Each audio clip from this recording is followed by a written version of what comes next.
Hello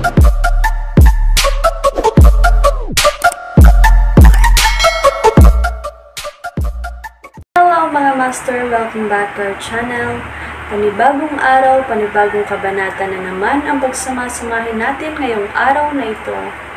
At kung bago ka sa ating channel, paki-click ang subscribe button and hit the notification bell para updated kayo sa ating mga susunod na videos. So mga master, sabay-sabay po nating pakinggan ang kabanata ngayong araw na ito tungkol sa pagbabalik ng Diyos ng digmaan. Let's go! Kabanata 2181-2200 Kabanata 2181 Kahit ang madilim na emperador hindi makakalaya. 3 buong taon na ang nakalipas mula tanghali. Walang ibang kausap si Cyrus kundi ang kalungkutan. Ang Prison of Darkness ay ang pinakahuling pagpapahirap para sa sinuman. Gaano man kalakas sa mental at pisikal ang isang tao, isa pa rin itong buhay na impyerno para sa kanila. Kahit na ang isang veterano na tulad ni Cyrus ay nasa kanyang talino. Ang kawalan ng pag-asa ng walang hanggang pagkakakulong ay nagpabaliw sa kanya. Sa nakalipas na 3 taon, 3 buwan siyang mag-iisa sa pagsasanay bago magising, ngunit hindi niya aabalahin si Levi. Gayunpaman, hindi niya magawa sa pagkakataong ito. Ang pagpapahirap ay nagpapagalit sa kanya. Ginawa niya ang lahat ng kanyang makakaya, kaya ngayon ay gusto niyang gisingin si Levi at tingnan kung mapapalabas niya sila sa bilangguan. Nais kong makalaya, pero kahit anong pilit ni Cyrus, hindi pa rin nagising si Levi sa kanyang nag-iisang pagsasanay. Tapos ka na ba? Hello, ipagpapatuloy mo pa rin ba ito? Gaano katagal ang kailangan mo? Huwag sabihin sa akin na kailangan mo pa ng 3 taon. Hindi sumagot si Levi. Pagkatapos ng suntok na ginawa niya sa unang taon, ginugol ni Levi ang natitirang oras niya sa nag-iisang pagsasanay at wala nang iba pa. Sa wakas ay natakot si Cyrus dahil ang presensya ni Levi ay hamina at hamina pagkatapos niyang pumasok sa pagsasanay. Ngayon, kung hindi alam ni Cyrus, iisipin niyang patayin na si Levi. Siyempre, kinilabutan siya. Kung may iba man, lalakas sila sa tuwing mag-iisa silang magsanay, ngunit kabaligtaran ni Levi. Si Cyrus ay isang bihasang manlalaban, kaya alam niyang hindi itinatago ni Levi ang kanyang presensya. Siya ay, wala na, tulad ng isang monghe na nakamit ang nirvana at iniwan ang kanyang pisikal na katawan. Maghihintay siya ng kaunting pag-asa kung lalakas si Levi sa kurso ng kanyang pagsasanay, ngunit ang naramdaman ni Cyrus ay inaagaw sa kanya ang maliit na pag-asa na iyon. Maaari ba tayong makaalis dito sa ganitong bilis? Nagpanik si Cyrus. Sa sumunod na mga araw, patuloy siyang nagpapakawala sa pamamagitan ng pagbomba sa pader sa harap niya ng lahat ng mayroon siya. Kalahati, siya. Parang gusto niyang patayin ang sarili niya at tapusin ito. Ang pagpagod sa sarili hanggang sa kamatayan ay mas mabuti kaysa sa mabaliw sa kalungkutan. Sinubukan niya ang lahat ng makakaya niya, ngunit hindi pa rin magising si Levi. Kung hindi tumingin ng malapitan si Cyrus ay iisipin niyang patay na si Levi. Dahil hindi madlay gising si Levi no matter what, nagkunwari si Cyrus na wala siya at gumawa ng sarili niyang gamit. Sa wakas ay dumating na si Dark Emperor sa kanilang bagong base, ngunit nararamdaman pa rin niya ang lahat ng nangyari sa Prison of Darkness. Ipaglaban mo lahat ng gusto mo. Ngumisi siya, ngunit hindi ka kailanman lumaya. Nagtanong si Deathfiend, kamahalan, paano mabubuksan ng isang tao ang kulungan na ito? Akala ko ba sinabi mo na walang trick dito, so ibig sabihin masisira lang ito ng brute force? Ngumiti si Dark Emperor. Hindi. Wala kang ideya kung saan nanggaling ang kulungan na ito. Hindi ko ito mabuksan ng may malupit na puwersa. Pero kung ganoon nga, kung sumuko nga si Levi, paano mo ito bubuksan? Oo, ibig sabihin ba ay nakakulong siya doon magpakailanman? Ang mga nasasakupan ni Dark Emperor ay curious. Hindi. Mabubuksan ko ito gamit ang isang banal na kasangkapan. Mayroon akong talam mula kay Erodia, at salamat dito, mabubuksan ko ang Prison of Darkness. Ginamit ko ito para putulin ang isa sa mga founder ng Lab of Gods gamit ang talam na iyon, at iyon ang naging bangungot nila. Gayunpaman, ito ang unang pagkakataon kong gumamit ng Prison of Darkness. Sayang at hindi naging si Levi ang taong gusto ko. Sayang ang isang magandang kulungan, sabi ni Dark Emperor. Ngumiti si Deathfiend at ang iba pa. Kaya walang makakapagbukas ng kulungang ito maliban kung mayroon silang talon na ito. Hindi man lang isang lalaking katulad ni Levi. Napaisip si Dark Emperor. Tama ka, pero hindi buo. Sa pagkakaalam ko, may hawak pa ring espada si Erudia na kapantay ng talon ko. Ang isang tao sa aking antas ay maaaring magbukas ng bilangguan kung hawakan nila ang tibak na iyon. Wala akong nakikitang pagkakaiba. Wala ang espadang iyon ni Levi, at hindi siya kasing lakas mo. Ibig sabihin, nakulong siya doon magpakailanman. Ngumisi si Deathfiend. Hindi ako interesado sa kanya ngayon. Gayunpaman, nakatanggap ako ng balita tungkol sa espadang iyon. May chismis na malapit na itong magpakita. Ang mga mata ni Dark Emperor ay kumikinang sa pagnanasa. Ang video na ito ay edited by Herban Storytelling. Kabanata 2182, Excalibur Council. Sasali ba tayo sa laban para sa espadang iyon? Tanong ni Deathfiend. Siyempre, sagot kaagad ni Dark Emperor. Matagal ko nang hinanap ang espadang iyon. Siyempre, tatanggapin ko na ngayon sa wakas ay lumabas na ito. Kapag nagpakita na, lahat kayo ay sasali sa laban, kasama na si Zoe. Sasali din ako sa away kung kailangan. Nagulat ang 18 Dark Angels dahil hindi pa nila nakitang lumaban si Dark Emperor mula nang makilala nila siya. Sumasali na rin sa laban ang kataas-taasan. Nangangahulugan iyon na ang espada ay dapat na mahalaga, o ang kanyang kamahalan ay hindi ito mangangaso sa lahat ng oras na ito. Oo, mahalaga ang mga armas, higit pa sa kasalukuyang panahon. Bukod sa makabagong armas, araw-araw ding hinuhukay ang mga sinaunang armas. Masyadong matibay ang sandata at makina ng mga kumpanyang tech para makalusot, ngunit madaling punutin ng ilang tao ang mga ito gamit ang mga sinaunang armas tulad ng mga talon at mahiwagang sibat ni Erudia mula sa ibang bahagi ng mundo. Ang sinumang may hawak ng sinaunang sandata ay makikita ang kanilang lakas na tumaas ng doble. Dahil dito, ang bawat bagong sandata na hinukay ay magiging sanhi ng isang mahusay na labanan upang magpasya sa bagong master nito. Ayon sa alamat, ang pinakamalakas na organisasyon sa Redunst ay may banal na kasangkapan din. Ito ay isang espada na nakaimbed sa isang bato na kilala bilang Excalibur. Ayon sa mga alamat, ang espada ay nagtataglay ng napakalaking kapangyarihan, ngunit walang nagtatakang nakawin ito kahit na pinangarap nilang magkaroon nito. Pagkatapos ng lahat, ang Excalibur Council ay ang pinakamalakas na organisasyon sa Redunst. Kaya, ang pagsang-ayon dito ay magtatagal ng tiyak na kamatayan. Gayunpaman, maraming mga sinaunang site ang natuklasan sa nakalipas na 3 taon, at ang mga sinaunang armas ay patuloy na hinukay. Ang ilang mga mandirigma na nakakuha ng kanilang mga kamay sa isa ay nakakita ng pagtaas sa kanilang kapangyarihan at naging isa sa mga nagmamay-ari sa mundo. Mangyari pa, ang ilang sinaunang sandata ay napakalakas para magamit ng mga ordinaryong mandirigma. Ang mga sandata na iyon ay kikilalanan at yumukod lamang sa mga manlalaban na may katumbas o higit na lakas kaysa sa kanila. Tanging ang pinakamakapangyarihang organisasyon lamang ang may karapatang lumaban para sa mga sandatang iyon. Higit sa lahat, ang mga armas na tulad ng mga iyon ay 1 dime 1 dosina kay Erudia. Ang bansa ay nagkaroon ng kasaganaan ng mga likas, kaya hindi ito pagmamalabas. Ang Sword Dark Emperor na binanggit ay mayayanig sa kaibuturan ni Erudia sa sandaling ito ay ipinakita. Ito ay isang magandang araw, at nagpasya si Edmund na bumisita sa Garrison Industry at tinawag ang mga brass nito.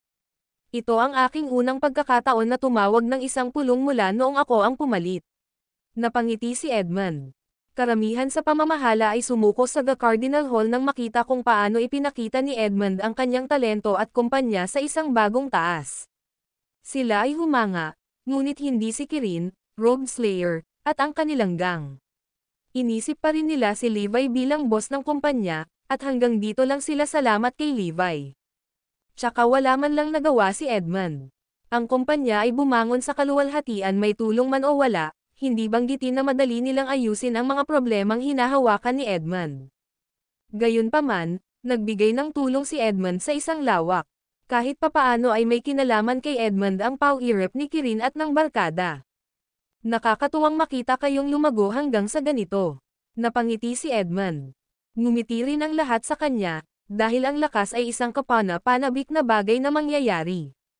Lalo na sina Kirin at White Tiger. Kayo ay nireranggo sa Divine Leaderboard. Ito ay isang kaaya-ayang sorpresa. Napangiti si Edmund. Sa akin lahat salamat. Kung sinusundan pa rin ninyo si Levi, wala ni isa sa inyo ang magkakaroon ng kalahating kasing lakas ng mayroon kayo ngayon.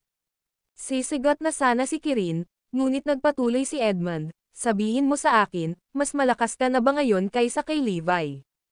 Tahimik na tumanggo si Kirin at ang kanyang barkada, dahil iyon ang katotohanan. Sila ay mas malakas kaysa kay Levi, at iyon ay isang katotohanan. Ang video na ito ay edited by Urban Storytelling. Kabanata 2183. Lalabas na si Forlivia. Tama si Edmund. Hindi sana maibigay ni Levi sa kanila ang mga mali kailangan nila para makarating dito. Hindi na siya ang bida sa palabas. Ang natitira na lang ay isang malayong alaala sa kanya. Alam kong siya ang iyong pinuno, at samahan mo siya. Ngunit wala ni isa sa inyo ang makakagawa ng anuman noong muli niyang iniligtas ang mundo. Ayaw mo bang abutin o lampasan man lang siya? Tanong ulit ni Edmund, tahimik lang si Kirin at ang barkada niya. Inamin nila na tama siya. Ito ay nawalan ng pag-asa na makitang wala silang magagawa para tumulong pabalik kapag kailangan sila ni Levi. Simula noon, nanumpa sila na aabutan nila si Levi kahit anong mangyari. Ang pagtutugma hanggang sa kapangyarihan ni Levi ay palaging ang kanilang pangunahing layunin, at kahit na pinangarap nilang malampasan siya. Pagkalipas ng 3 taon, nakamit nila ang layuning iyon. Ngayon, nakatayo sila sa isang pastulan na hindi pa nakamit ni Levi. Pero ngayon napatunayan mo na ang sarili mo. Mas malakas ka sa boss mo. Sa totoo lang, gusto ko talaga na nandito siya para makita kayo. Magiging masaya siya, napangiti si Edmund. Sinasabi lang niya na mahina si Levi, pero nagustuhan pa rin ni Kirin at iba pa ang narinig nila. Una, hindi niya iniinsulto si Levi. Hindi lang iyon, inamin niyang mahalaga sa kanila si Levi. Pangalawa, kinilala niya ang kanilang kapangyarihan. Sa tingin mo hindi ko pa kayang pamunuan ang Garrison Industry ngayon? Tanong ulit ni Edmund.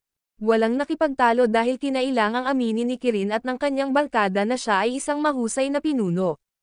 Oh, at nagdadala din ako ng malaking balita. Naupo ng tuwid ang lahat. Ang isang sinaunang lugar sa Erudia ay uubo ng isang sinaunang sandata sa lalong madaling panahon. Kapag ito ay lumitaw, ang buong mundo ay ipaglalaban ito. Gagawin nila ang lahat para makuha ang sandata na ito. Napatingin si Edmund sa lahat. Mahalaga sa atin ang sandata na ito, kaya hindi ito mahuhulog sa kamay ng mga dayuhang iyon. Tatanggapin namin ito kahit anong mangyari, at tutulungan ko kayo. Kahit anong gawin mo, ibalik mo yang sandata mo, intindihin mo. Opo, Ginoo. Tumanggo ang lahat. Humanda ka kung ganoon. Ito ay magiging mahirap na laban. Marahil ang pinakamahirap. Sinabi sa kanila ni Edmund ang tungkol sa ilang bagay na dapat abangan, ngunit lahat ay may iba pang tanong. Anong uri ng armas ito? Bakit baliw na baliw ang buong mundo dito? Si Kirin at ang kanyang mga gang ay may sinaunang sandata bawat isa, ngunit kahit sa kanilang mga sandata ay hindi makapagpapagulo sa buong mundo. Anong klaseng armas yan? Gagawin namin ang lahat para mapanatili ito sa Erudia. Para kay Erudia. Para kay boss. Manood ka na lang, boss. Mananalo kami sa laban na ito para sa iyo. Ang Cardinal Hall at Garrison Industry ay naghahanda para sa pangwakas na labanan, at ang mga organisasyong Erudian na nakakaalam tungkol sa armas ay naghahanda na rin. Bukod sa kanila, ang buong mundo ay nag-aabang din na pumunta, dahil alam din nila ang tungkol sa sandata na lalabas sa lalong madaling panahon. Kasabay nito, ang mga matatanda ng The Cardinal Hall ay buong pagmamahal na nakatingin kay Forlivia. Oras na. Dapat lumabas na si Evie, sabi ng isa. Oo, oras na. Oras na para pumunta si Evie sa labas ng mundo. Big girl ka na ngayon. Napangiti ang iba. Napabuntong hininga si Celia, nag-aatubili na makitang umalis si Forlivia. Ngunit gayon pa man, sinabi niya, oras na para pakawalan siya. Malapit nang magpakita ang espadang iyon, hindi ba? Dapat pumunta si Evie at tingnan. Pumunta ka lang at kumuha ng ilang karanasan. Tumanggo ang ibang matatanda. Oo, ito ay isang magandang pagkakataon. Excited na rin si Forlivia dahil sa wakas ay makakalabas na siya at makita ang kanyang mga magulang. Ang video na ito ay edited by Urban Storytelling. Kabanata 2184.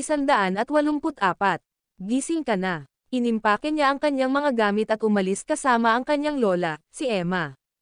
Isa itong malaking araw para sa The Cardinal Hall, hinihintay na lang ang lahat na tuluyang magdebo si Forlivia sa eksena ng mga fighters. Gayunpaman, inilihim ng Cardinal Hall ang pag-alis ni Forlivia. Bukod sa kanila, walang nakakaalam na umalis na si Forlivia. Wala pang isang oras pagkatapos ng pag-alis ni Forlivia, hindi na kinaya ni Celia. Wala siyang sariling mga anak, kaya namuhay siya ng malungkot hanggang sa lumitaw si Forlivia. Ngayong wala na ang dalaga, hindi na kinaya ni Celia. Sasama ako sa kanya. Susundan sana ni Celia si Forlivia, ngunit pinayuhan ng isa pang elder, hindi. Hindi mo siya mapapanatiling ligtas magpakailanman. Kailangan niyang lumaki sa huli. Sinaman siya ng tingin ng mga kasamahan niya. Sige, dito ka na lang. Pupunta tayo. Tila, ang iba ay may parehong ideya bilang Celia. Hindi pa masyadong matagal mula nang umalis si Forlivia, ngunit para na silang mga pusa sa mainit na laryo.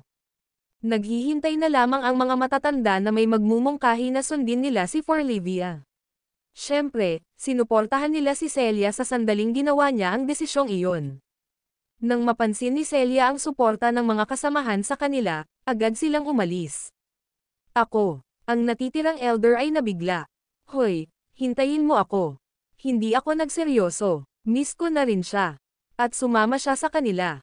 Walang imikan ang iba. Hindi sila makapaniwala na aalis ang mga matatanda sa The Cardinal Hall, dahil hindi pa iyon nangyari noon. Dahil doon, dumiretso ang mga matatanda sa Forlivia. Nang makita nila siya, nakahinga sila ng maluwag at ngumiti. Gayunpaman, hindi sila naging close. Buti na lang natatanaw nila siya sa malayo. Ayan, ayos lang. Susundan lang namin siya ng tahimik. Hindi natin siya dapat istorbohin. Oo, hindi tayo haadlang sa kanya. Kaya niyang harapin ang anumang bagay na humahadlang sa kanya, ngunit kung siya ay nasa napipintong panganib, tutulungan namin siya. Sa ganoong paraan, maaari niyang sanayin ang kanyang sarili, at mapapanatili natin siyang ligtas, sabi ni Celia. Tumanggo ang lahat. Magandang ideya. Alam mo kung ano ang problema mo. Saway ni Celia, masyado kang tigas. Hulaan ninyo mga lumang gits ay nananatili sa isang lugar ng napakatagal. I mean, no harm done kahit sundan natin siya, right? Oo, walang ginawang masama. Ngumisi ang mga matatanda na parang mga bata. Basta makita nila si Forlivia, kontento na sila. Sa ganitong paraan, maaaring sanayin ni Forlivia ang sarili, at matutulungan nila siya kung nasa panganib siya. Kung mananatili sila sa The Cardinal Hall, hindi siya may iligtas sa oras kahit na alam nilang nasa panganib siya. At saka, makakapagbakasyon din tayo. Ang tagal na rin nating lumabas. Walang nakipagtalo, dahil may punto si Celia. Kuwit-kuwit. Nagpatuloy si Forlivia sa kanyang paglalakbay, bagaman lingid sa kanyang kaalaman, binabantayan siya ng isang grupo ng matatanda. Sila ang pinakamakapangyarihang bodyguard na maaaring humiling ng sinuman. Ang unang ginawa ni Forlivia pagkatapos umalis sa The Cardinal Hall ay bisitahin ang kanyang mga lolo't lola. Noon niya napagtanto na ang kanyang ama ay nawala na sa loob ng 3 taon, at walang balita tungkol sa kanya. Maging si Kirin at ang iba pa ay nawala. Ngunit ang pinakamahalaga, ang kanyang ina ay naging pangkalahatang kaaway at isang cold-blooded murderer. Halos mabaliw si Forlivia nang malaman niya ang nangyari sa kanyang mga magulang. Anong nangyari sa iyo, Mommy? At nasaan ka, Tatay? Bumalik ka na, please. Sumigaw siya. Kuwit-kuwit. Kasabay nito ang pagbagsak ni Cyrus sa sahig, bakas sa mukha niya ang kawalan ng pag-asa. Gayunpaman, sa isang iglap, tila nakita niyang gumalaw si Levi. Nakikita ko ba ang mga bagay? Gising ka ba? Mabilis niyang tanong. Ang video na ito ay edited by Urban Storytelling. Kabanata 2185. Sinaunang Garrison Clan. Halos mawalan na ng pag-asa si Cyrus, ngunit nabuhayan muli ito nang makitang gumalaw si Levi, kaya mabilis itong tinawag. Ngunit hindi na kumibo si Levi pagkatapos noon. Kahit ilang beses siyang tawagin ni Cyrus ay wala siyang nakuhang sagot. Nakikita ko ba ang mga bagay? Shitty. Cyrus. Hindi na kinaya. Akala niya sa wakas ay nakita na niya ang liwanag sa dulo ng lagusan, ngunit ito pala ay walang iba kundi ang kanyang guni-guni. Iyon ang pinakamasakit na bahagi ng pagsubok. Muli siyang humiga sa lupa, sa wakas ay sumuko sa lahat. Siya spaced out, tumangging mag-isip pa. Gayunpaman, alam niyang hindi niya nakikita ang mga bagay. Lumipat nga si Levi, ngunit nasa solitary training mode pa rin siya. Hindi siya gising, pero hindi iyon mahalaga kay Cyrus. Hindi naman noong malapit na siyang mamatay. Kuwit-kuwit, sa sandaling ang balita ng espada ay napunta sa buong mundo, ang lahat ng mga organisasyon na sasali ay mararamdaman ang init na namumuo sa kanila, lalo na ang mga nasa Erudia. Pagkatapos ng lahat, ang espada ay natagpuan sa lupa ng kanilang bansa, kaya hindi nila ipaglaban ito kahit anong mangyari. Gayunpaman, napakaraming kalaban nila, kabilang ang mga mula sa ibang bansa. Oakland City, ang villa ng Garrison Clan. Ang mga Garrison ay dating pamilya, ngunit sila ay bumagsak matapos silang sirain ni Levi. Bilang karagdagan, si Tyrone ay ipinatapon sa isang maliit na bahay sa Hilaga at ipinagbabawal na umalis dito. Nahulog si Kenny sa karumihan ng kanyang buhay at nagkasakit.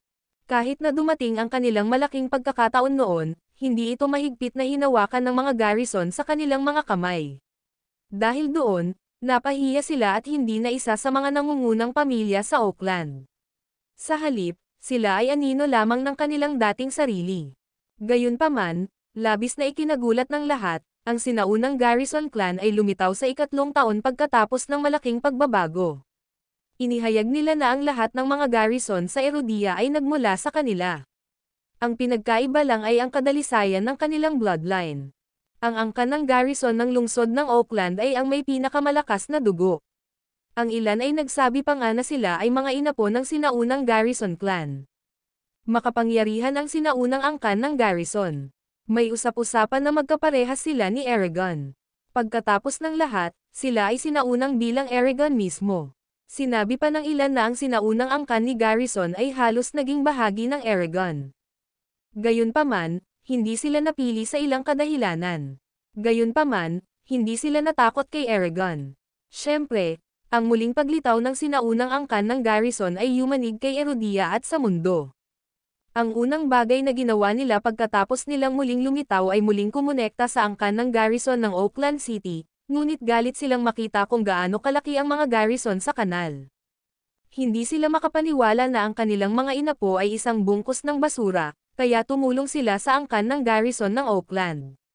Una, pinunasan nila ang sahig kasama ang mga kaaway ng Oakland's Garrison Clan at kinuha ang kanilang mga nakuha. Pagkatapos, itinaas nila ang prestihiyo ng angkan ng Garrison at tinipon ang lahat ng mga Garrison sa buong bansa. Nais ng sinaunang angkan ng Garrison na lumikha ng lahat na angkan sa Erudia. Maging ang ama ni Levi ay ipinatawag pabalik sa Oakland. Nag-alinlangan si Tyrone noong una, ngunit pagkatapos niyang marinig ang tungkol sa pagkawala ni Levi at ang kapangyarihan ng sinaunang Garrison Clan, umalis siya sa kanyang kulungan at bumalik sa Oakland. Ang mga sakit ni Tenob at Kenny ay gumaling, at binago ng sinaunang angkan ng Garrison ang pangangatawan ng lahat. Pagkatapos noon, itinuro nila sa mga Garrison ang pamamaraan ng sinaunang Garrison Clan, na mabilis na lumilikha ng isang grupo ng mangagma. Kasama doon si Tyrone at ang kanyang pamilya. Ang mga kabataan sa angkan ng Garrison ay nagpakita ng napakalaking pagbabago pagkatapos nilang simulan ang kanilang pagsasanay. Hindi nagtagal at nabawi ng Garrison Clan ang kanilang pwesto bilang isa sa mga nangungunang pamilya, dahil naabutan nila ang lahat. Ang sinaunang angkan ni Garrison ay nakakatakot, dahil pareho silang malakas at may kontrolin ang lahat. Halimbawa, lumikha sila ng isang grupo ng pamilya mula sa mga Garrison na minsan ay hindi pinangalanan, at iyon ay nagmula sa kanilang tunay na lakas. Ang video na ito ay edited by Urban Storytelling. Kabanata 2186. Ang pagiging kinatatakutan ng Cardinal Hall. Ni hindi man lang nila ipinakita ang kanilang tunay na kapangyarihan. Ang pinuno ng pangkat ng sinaunang Garrison Clan ay si Donald, ang tinaguriang top genius ng clan. Gayunpaman, alam ng lahat sa sinaunang Garrison Clan na ito ay isang pangkat lamang ng mga kabataang lumalabas sa isang field trip. Maaaring sila ay isang sinaunang angkan, ngunit ang mga kabataang ito ay nasa kanilang mga huling kabataan o maagang 20s.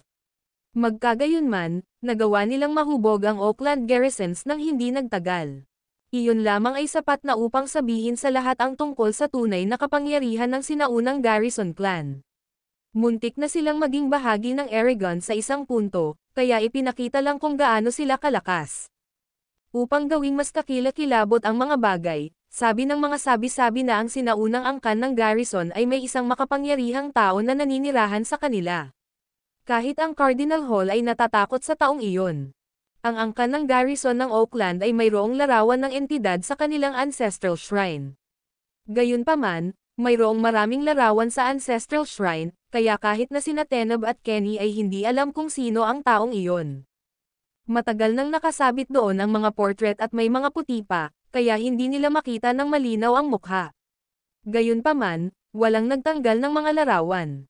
Ngayon alam na nila ang mga larawang ito ay naglalarawan sa mga ninuno ng sinaunang Garrison clan. Oo, lahat sila. Ang mga larawang ito ay kanilang pamana, ngunit ang Oakland Garrisons ay walang alam tungkol dito. Pagkarating ni Donald, itinulak niya ang angkan ng Garrison sa tuktok ng Erudia. Ipinakita rin ni Tyrone ang kanyang halaga sa pamamagitan ng pagtulong kay Donald na palawakin ang kanilang teritoryo, na pinalalakas ang angkan sa bawat lumilipas na sandali. Naging dati na naman si Tyrone, at pati na rin si Kenny. Sa wakas, ang mga Garrison ay bumalik, at mas malakas kaysa dati. Pinalawak nila ang kanilang kapangyarihan ng walang anumang takot o sigasig. Kahit na sinabi ni Donald sa kanila na maaari nilang huwag pansinin ang The Cardinal Hall at Aragon. Kahit na magkagulo sila, kayang ayusin ito ni Donald. Si Donald na mag-isa ay nakakatakot na, lalo na ang buong sinaunang angkan ni Garrison. Pagkatapos niyang gawin ang kanyang debo, tinalo ni Donald ang bawat kalaban na nakita niya at pinatay ang hindi bababa sa 8 mandirigma na nirerango sa Divine Leaderboard. Dahil sa kanya, ang Divine Leaderboard ay kailangang i-update ng madalas, dahil ang mga bagong manlalaban ay makakakuha ng ranggo pagkatapos ng bawat manlalaban na pumatay ni Donald. Sa sandaling iyon ay isa si Donald sa nangungunang 3 sa leaderboard. Isa siyang makapangyarihang manlalaban na walang takot sa sinuman, at lalabanan niya ang sinumang itinuring niyang kalaban. Nakipagsapalaran pa siya laban kay Edmund, ngunit walang nang ibabaw sa laban na iyon. Si Donald ay isang ambisyosong tao. Sinabi niya sa lahat na kapag lumitaw ang kanyang ama, mga tiyuhin, at patriarch, matatalo nila ang lahat at gagawin ang mga Garrison na pinakapamilya sa bansa. Sa madaling salita, gusto niyang ang mga Garrison ang maging pinakaibabaw sa mundo. Napakayabang ni Donald, ngunit walang nakipagtalo sa kanya, dahil napatunayan niya ang kanyang lakas. Bukod sa kanya, lahat ng dinala niya ay hindi kapani-pani walang makapangyarihan din. Walang sino man ang maaaring gumawa ng anuman, kaya maaari lamang silang manood habang pinalawak ng mga Garrison ang kanilang teritoryo. Ito ay isang mahusay na tagumpay, isa na karapat-dapat sa isang pagdiriwang. Ipinakita pa ni Tyrone ang kanyang kapangyarihan sa harap ni Kenny. Hindi ako nagyayabang. Madali kong mapatay si Levi kahit noong nasa edad na siya. Tumawa siya. Salamat kay Donald, si Kenny ay isa ring makapangyarihang manlalaban ngayon. Tanong ni Donald, may tanong ako. Nasaan si Damien? Napansin ng ilan sa mga matatanda ang kanyang talento. Bakit wala siya? Matutuwa si Tyrone at ang iba pa na marinig ang sinaunang angkan ni Garrison ay binibigyang pansin ang isa sa kanila, ngunit ang pagbanggit lamang kay Damien ay nanginginig ang lahat, at ang kanilang mga ngiti ay napawi. Si Damien, wala na sa atin, mataimtim na sabi ni Tyrone. Ha? Anong nangyari? Nagulat si Donald. Pinatay siya ng isa ko pang anak, si Levi. Bumagsak ang mukha ni Donald. Ang parehong tao na Sam Iris sa inyo. Alam niya ang ginawa ni Levi, ngunit kailangan niya ng kumpirmasyon. Ang video na ito ay edited by Urban Storytelling. Kabanata 2187. Nagbabayad ang kanyang pamilya para sa kanyang mga krimen. Si Kenny at ang iba ay nagngangalit sa kanilang mga ngipin. Walang dinala si Levi kundi ang pagkawasak, at sinira niya ang mga Garrison sa huli. Kung hindi dahil kay Levi, hindi sila nahuhulog at naging anino ng kanilang dating sarili. Oo, Hindi nagmuni-muni ang mga Garrison sa ginawa nila kina Levi at Emma, dahil ganoon sila katanga. Sa halip, lumalim ang kanilang pagkamuhi kay Levi. Mas malala pa iyon para kay Tyrone, na nakulong sa loob ng isang maliit na bahay dahil sa ginawa ni Levi. Kaya, ang una nilang naisip ay bumalik sa kanya pagkatapos nilang makakuha ng bagong kapangyarihan. Gayunpaman, nawala na si Levi sa loob ng 3 taon. Siya ay ipinapalagay na patay na, kaya't hindi na sila makapaghiganti. Dahil doon, hindi nila pinalaki si Levi. Nagkataon lang na dinala ni Tyrone ang pangalang iyon, dahil akala niya ay nalampasan na niya si Levi. Dahil doon, pinaalala niya ang lahat ng bangungot na iyon, at pinalalakas nito ang kanilang pagkamuhi kay Levi. Ang pagbanggit lamang ng demonyong iyon ay nagdulot ng kanilang puot at pagnanasa sa dugo. Pinatay niya ang sarili niyang kamag-anak. Galit na galit si Donald, nabaluktot ang mukha sa galit, nanginginig ang katawan. How dare he pumatay sa sarili niyang kamag-anak? Ang mga alituntunin ng pamilya ay mahalaga para sa mga sinaunang angkan tulad nila. Sa katunayan, ito ang pinakamahalagang bagay. Isa sa nakitang bawal ay ang awayan, lalo na pagdating sa pagpatay. Ang pagpatay sa isa sa kanila ay mahigpit na ipinagbabawal. Hindi lang iyon ang ginawa niya. Pinatay niya ang asawa ni Tyrone, pagkatapos ay ipinatapon niya si Tyrone sa isang maliit na bahay sa Hilaga. Siyempre, sinira niya rin tayo, pero nakita mo na, sinimulang ilista ni Kenny ang mga krimen ni Levi, pero inalis na nila ang ginawa nila sa kanya noong una. Nabalot na ng galit si Donald matapos niyang marinig ang lahat kay Kenny. Hindi pwedeng isa sa atin ang mga ganyang basura. Dapat siyang lipulin. Damn it. Nasaan siya ngayon? Hindi ba siya ang top fighter 3 years ago? Nasaan na siya? Gusto niyang patayin kaagad si Levi. Sumagot kaagad si Kenny, "Sir, napagmasdan ko na, pero ilang taon nang wala si Levi. Ipinapalagay na patay na siya dahil hindi pa siya nawawala ng ganito katagal." "Oo, Sir," ang tawag ni Kenny kay Donald. Pagkatapos ng lahat, mas mataas ang ranggo ni Donald sa pamilya sa kabila ng kanyang edad. Paano ang pamilya at mga kaibigan niya? Ayon sa mga tuntunin ng angkan, kailangan nilang bayaran ang kanilang mga krimen. Bumungad ang karahasan sa mga mata ni Donald. Ang kanyang anak na babae at ang kanyang ina ay nasa The Cardinal Hall. Tumango si Donald. Ang babaeng may pinakadakilang talento. Oo, pero wala tayong magagawa sa kanya. Pinapanatili siya ng Cardinal Hall sa ilalim ng kanilang proteksyon, sabi ni Tyrone. So, hindi nila ako mapipigilan, deklara ni Donald. Tuwang-tuwa ang mga Garrison dahil naisip nila na ang sinaunang angkan ng Garrison ay talagang makakalaban sa The Cardinal Hall at Eragon. Gayunpaman, sapat na matalino si Tyrone para makita si Donald. Sinabi lang iyon ni Donald para hindi niya mapahiya ang pangalan ng pamilya, ngunit hindi ito kasing simple ng inaakala ng lahat. Ang sinaunang angkan ng Garrison ay may lakas lamang na makipagsabayan kay Eragon at sa The Cardinal Hall, hindi sila lipulin. Sinusubukan lang ni Donald na itaas ang moral ng lahat. At kaya, alam ni Tyrone na kailangan niyang makaisip ng dahilan para umatras si Donald. "Sir, I don't think we should waste our time over a mere child. Hindi natin kayang salakayin ang kanyang anak, ngunit maaari nating harapin ang kanyang asawa." "At ang asawa niya?" tanong ni Donald. "Zoe. Ngunit siya ay isang mamamatay tao at kaaway ng publiko. Idineklara ng Cardinal Hall na hinding-hindi niya matatakasan si Erodia o siya ay papatayin. Oh, and she's number 8 on the Divine Leaderboard," mabilis na pakilala ni Tyrone kay Zoe. Tumango si Donald. "Kilala ko siya. Magaling. Babayaran ng pamilya ni Levi ang kanyang mga kasalanan." Ang video na ito ay edited by Urban Storytelling.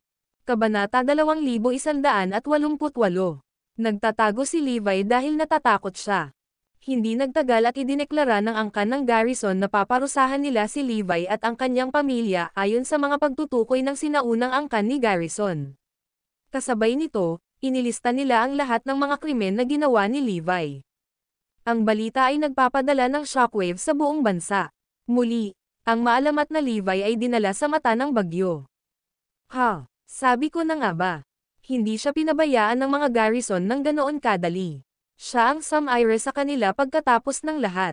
Pero ilang taon na siyang wala. Kahit magpakita siya, Isa pa rin siyang katamtamang manlalaban. Papatayin talaga nila siya. I bet hindi na siya magpapakita ngayon pagkatapos marinig ang balita. Akala ng maraming tao ay nagtago si Levi. Naisip nila na ginawa niya iyon dahil alam niyang nagbago na ang panahon, at hindi na siya ang pinakamalakas na tao sa mundo. Si Levi ay hindi gaanong karaniwan o mas mababa sa average na manlalaban. Maraming kaaway si Levi na gagawin ang lahat para patayin siya. Kung magpapakita siya, hahabulin siya ng lahat. Sa madaling salita, sa sandaling lumitaw siya ay ang sandaling nakilala niya ang kanyang kapahamakan. Dahil doon, iniisip ng publiko na si Levi ay nagtatago dahil sa duwag, at ang teoryang iyon ay malawak na tinanggap. Kung tutuusin, tao rin si Levi. Walang saysay na ipakita ang kanyang mukha kung alam niyang ibig sabihin nito ay makipagkita sa kanyang gumawa. Akala nila ay magtatago si Levi pagkatapos marinig ang balita para isipin ng lahat na patay na siya. Ibinahagi ni Edmund ang kanilang opinyon. Sa tingin ko din, malamang nabuhay pa si Levi, pero nagtatago siya dahil masyado nang makapangyarihan ang lahat ngayon. I bet nagpakita na siya dati at nagtago ulit bago siya makilala ng sinuman. Napangiti si Edmund. Ako, para sa isa, umaasa na mahanap siya ni Donald at ipakita sa kanya ang kapangyarihan ng bagong panahon. Oo. I wanna see how the erstwhile king survives the new era, sumang-ayon ang lahat. Marami rin ang nagkaroon ng ideyang iyon. Lahat ng natalo ni Levi ay gustong makita kung ano ang magiging kalagayan ni Levi sa bagong mundo. Iniisip nila kung mamamatay ba siya kaagad, o kung makakatakas siya ng husto. Alinmang paraan, ito ay magiging kawili-wili, kaya hindi nila gustong mamatay si Levi. Kuwit-kuwit. Napangisi si Dark Emperor nang marinig niya ang balita tungkol sa paghahanap ng angkan ng Garrison kay Levi. Hindi makatakas si Levi. Hindi tulad ng magagawa ni Donald kahit na alam niyang nasa Prison of Darkness si Levi. Hindi niya ito masisira kahit papaano. Your Highness, baka si Zoe ang susunod na target ng mga Garrison. Kapag nawala si Levi, siya ang magiging target nila, sabi ni Deathfiend. Sagot ni Dark Emperor, walang silbi si Zoe sa akin ngayon. Ginawa niya ang lahat ng dapat niyang gawin sa nakalipas na 3 taon. Ang lahat ng mayroon kami ngayon ay salamat sa kanya. To tell you the truth, ginawa niya ang lahat para sa amin. Wala ni isa sa amin ang nagtaas ng daliri. Nagtawanan si Deathfiend at ang iba pa. Alam nilang si Zoe ang nagsumikap para makarating sa ganitong taas ng kanilang organisasyon. Kapag nakuha na natin ang espada, wala na akong silbi para sa kanya. Ngumisi si Dark Emperor. Kamahalan, sa tingin mo ba ay sasalakayin ni Donald ang anak ni Levi? Tanong ni Deathfiend. Sagot ng mga kasamahan niya, hindi. Makapangyarihan ang kanyang pamilya, at sinasabi ng mga sabi-sabi na kahit ang The Cardinal Hall ay natatakot sa isa sa mga miyembro nito, ngunit hindi niya ito sasalungat sa kanila. Gayunpaman, may ibang ideya si Dark Emperor. Hindi. Gagawin ito ng baliw na ito, at makakaisip siya ng magandang dahilan para dito. Ang alin? Ang video na ito ay edited by Urban Storytelling. Kabanata 2189. Skyward Sword sa Terrorblade. Napatingin sa kanya ang 18 madilim na anghel. May nakalimutan ka. Ang anak na babae ni Levi ay bahagi ng mga Garrison, na ginagawa siyang inapo ng sinaunang angkan ng Garrison. Namulat ang mga anghel, at sinabi ni Deathfiend, ibig mong sabihin sasalakayin niya ang bata gamit iyon bilang dahilan. Oo, kalaban talaga ng lokong yun si Edmund. Ngayong may dahilan na siya, wala na siyang takot para sa The Cardinal Hall.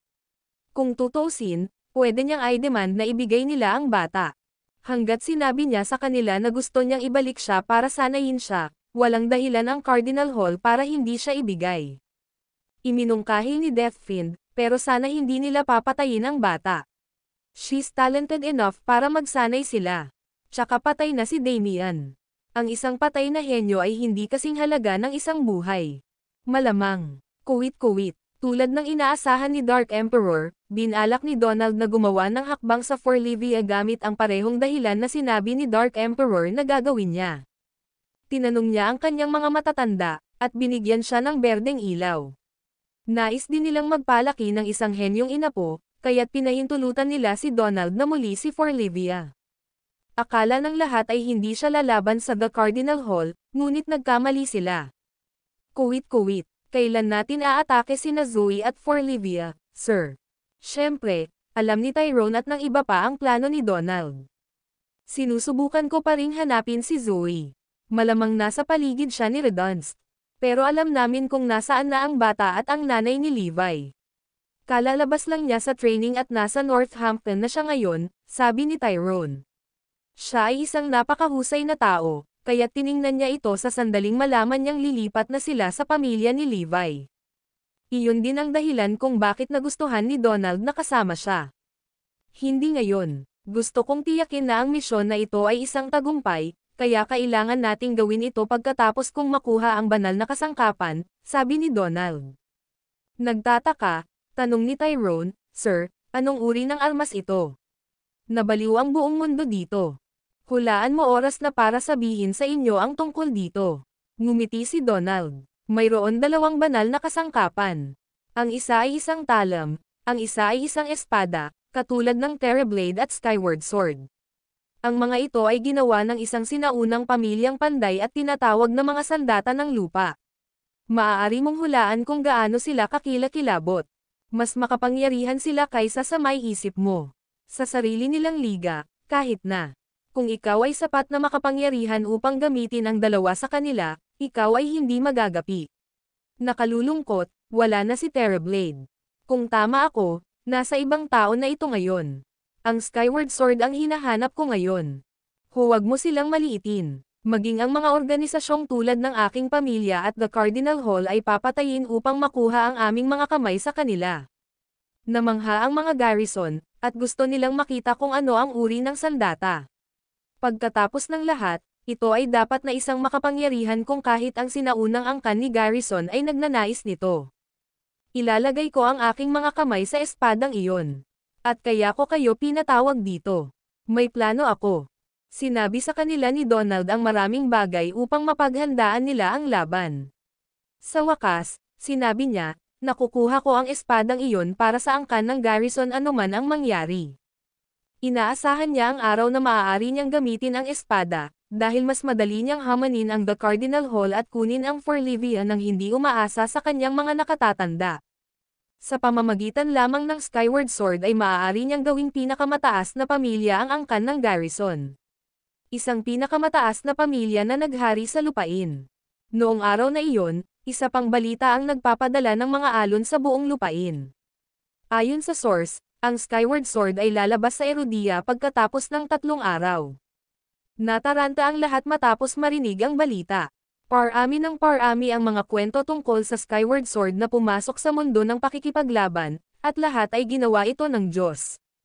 Ngunit ito ay napakalakas sa unang lugar, kaya ito ay isang banal na tool para sa lahat. Ang video na ito ay edited by Urban Storytelling. Kabanata 2190. Bakit iniiwasan ng Dark Emperor si Erudia? Alam ng isang tao ang lawak ng kapangyarihan ng Skyward Sword, at ito ay walang iba kundi si Dark Emperor. Simple lang ang dahilan, hinawakan niya ang katapat ni Skyward Sword, si Terrorblade. Walang ibang nakakaalam ng higit pa sa Dark Emperor tungkol sa kapangyarihan ng Skyward Sword. Ito ay sapat na matalim upang hiwain ang mga dingding ng Prison of Darkness. Iyon lamang ay sapat na upang ipakita ang kapangyarihan nito. Ang Tayback ay lilito sa loob ng 3 araw. Gusto ko kahit anong mangyari, at gagawin mo ang lahat para maibalik ito sa akin. Lahat kayo ay makakabiyahe na sa Erudia. Tumingin si Dark Emperor kay Zoe. Gawin mo ang lahat ng iyong makakaya, lalo na ikaw. Salamat sa pagsasanay ni Dark Emperor, naging perpektong killing machine si Zoe. Binura niya ang lahat ng emosyon nito, walang iniwan kundi ang pagnanais na maghayganti sa loob niya. Sa nakalipas na 3 taon, itinulak siya ng Dark Emperor ng palalim sa impyerno ng paghihiganti. Maaaring wala na ang Love of Gods, ngunit ginawa itong parang salamat ng Dark Emperor sa pagsisikap nila ni Zoe. Gumawa siya ng maraming kaayusan na nililinlang si Zoe na maniwala na siya ang pumatay sa staff ng Love of Gods. Dahil doon, akala niya nakaganti siya. Sa wakas, dinala niya siya sa Peking base ng Love of Gods at hinayaan siyang masaksihan ang pagkawasak nito. Dahil doon, Naisip niyang sa wakas ay naipaghiganti na niya si Levi. Dahil doon, pinagkatiwalaan ni Zoe si Dark Emperor ng buong kaluluwa, na naging kanyang personal na makina ng sumusunod sa bawat utos niya. Bukod sa kanya, walang ibang pinakinggan si Zoe. Higit pa rito, pinaniwalaan siya ni Dark Emperor na marami siyang kaaway kay Erudia, kasama sina Kirin, Asher Dragon, Rogue Slayer, at The Cardinal Hall. Ginawa niya silang mga mapagkunwari na naging sanhi ng pagkamatay ni Levi sa pamamagitan ng pagsasabuatan. Dahil doon, nakita sila ni Zoe bilang mga kaaway na dapat niyang patayin. Wala siyang ibang gusto kundi ang patayin ang kanyang mga kaaway, ngunit pinagbabawalan siyang pumasok kay Erudia. Ito ay dahil sa kanyang malawakang pagpaslang kasama ang mga inosente at ginawa siyang pangkalahatang kaaway ni Erudia. Kahit sino ay maaaring pumatay sa kanya sa paningin, at siya ay patay na kung hindi dahil walang makakasubaybay sa kanya. Hindi lang iyon, gumawa pa si Dark Emperor ng maraming pinuno para maging mga kaaway ni Zoe. Salamat sa kanya, pinaslang ni Zoe ang maraming pinuno sa buong mundo, na naging dahilan upang ang buong mundo ay tumalikod sa kanya. Kasabay nito, siya rin ang pinakamapanganib na manlalaban sa mga nasa Divine Leaderboard. Dahil kahit sino ay maaaring pumatay sa kanya sa paningin, ito ay medyo imposible na ipadala siya sa anumang misyon. Siyempre, silbi iyon na halos wala na siyang para sa Dark Emperor. Pagkatapos niyang gamitin siya para makuha ang kanyang mga kamay sa Skyward Sword, hahayaan niya itong ayusin ang sarili. Yung mga hypocrite kay Erudia, sasali rin sa laban. Makuha natin sila all this time. Si Dark Emperor ay muling nagpasiklab ng apoy ng paghihiganti.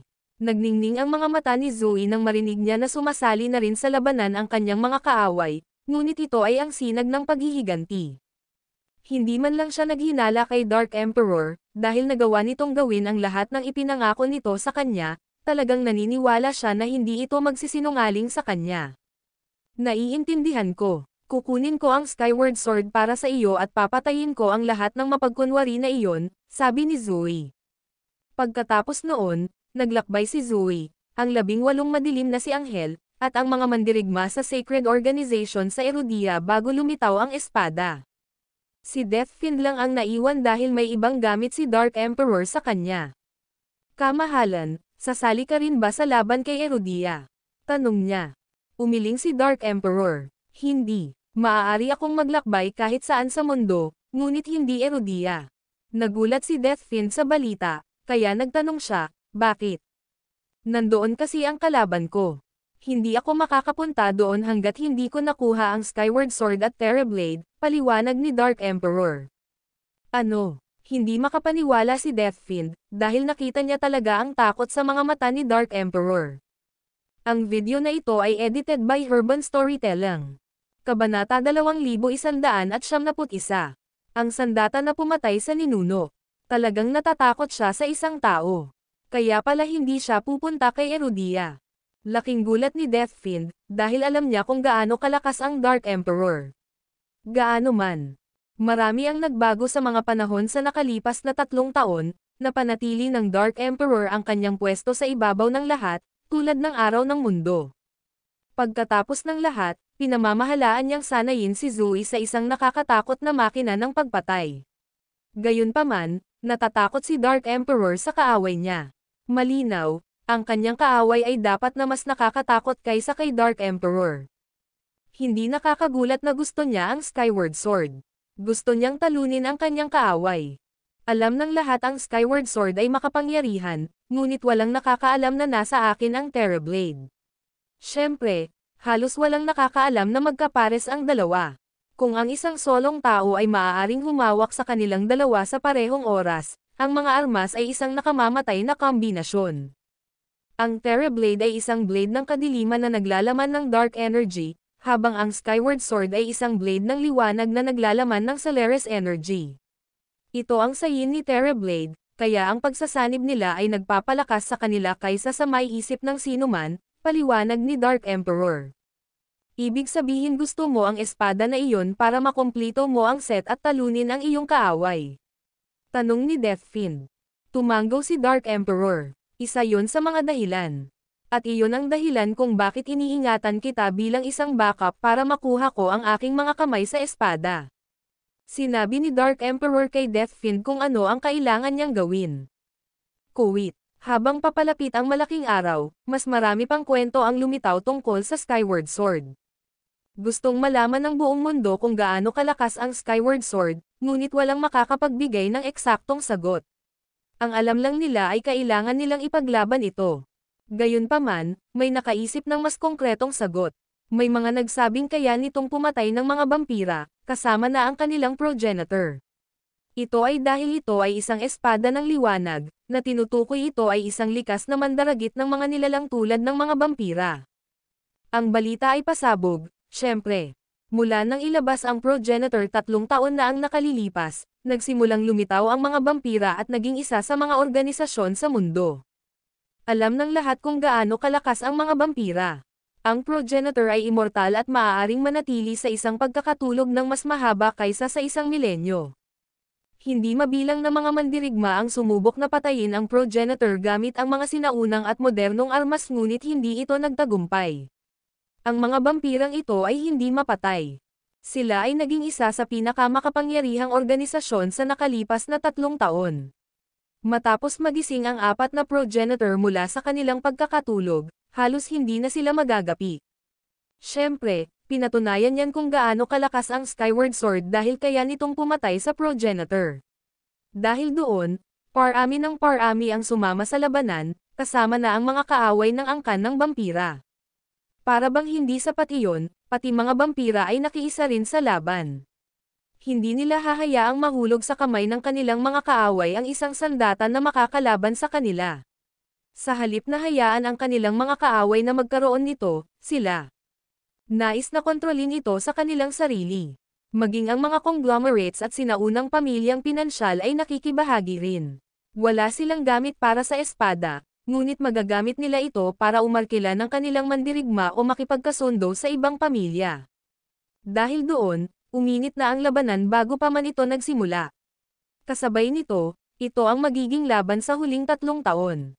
Inakala ng Cardinal Hall na ang Skyward Sword ay mananatili kay Erodia, ngunit hindi na gaya ng sabi ng mga sabi-sabi na ang espada ay isang banal na kasangkapan. Ang buong mundo ay tila nakiisa sa labanan, at ang mga alarma ay patuloy na tumutunog sa The Cardinal Hall, karamihan ay tungkol sa mga hindi kilalang nanghihimasok na nagmumula sa lahat ng direksyon ng walang tigil. Sinabi ni Edmund sa lahat na payagan ang mga nanghihimasok na pumasok, dahil ang pagpapahinto sa kanila ay isang pag-aaksaya ng mga nakikita. Ang pagpapapasok sa kanila ay mas mabuti, ngunit si Edmund ay may iba pang mga plano upang harapin ang mga nanghihimasok. At ang dahilan para doon ay simple. Ang video na ito ay edited by Urban Storytelling. Kabanata 2172. Ang pagbabago ng enerhiya sa Levi. Pinapasok niya sila para maitala niya ang kanilang mga detalye. Sa madaling salita, makukuha ng Cardinal Hall ang lahat ng detalye sa pinakamalakas na manlalaban sa mundo. Iyon ay magiging mas madali para sa The Cardinal Hall na kontrolin ang sitwasyon, dahil ang impormasyon ay amo para sa kanila.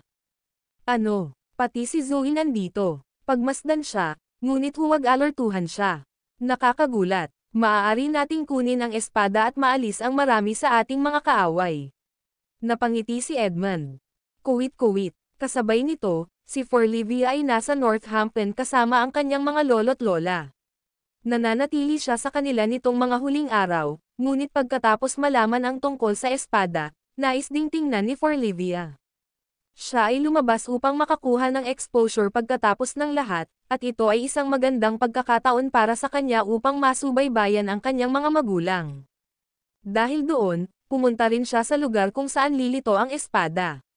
Gayunpaman, hindi niya isinama ang sinuman sa kanyang mga lolo't lola, dahil ito ay isang mapanganib na misyon.